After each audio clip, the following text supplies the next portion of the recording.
अस्सलाम वालेकुम नाज़रीन। धरती टाइम्स सां गॾु आहियां अब्दुल अज़ीज़ जतोई। नज़र विझंदासीं ताज़ा तरीन हेडलाइंस ते।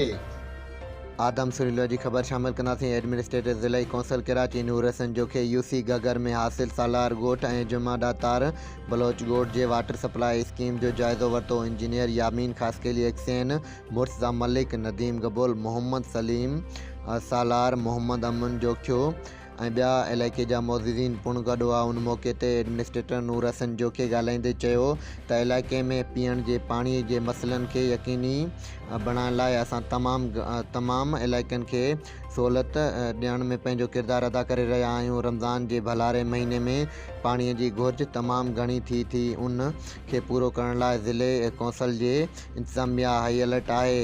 कंहिं बि क़िस्म जी कोताही बर्दाश्त न कई वेंदी।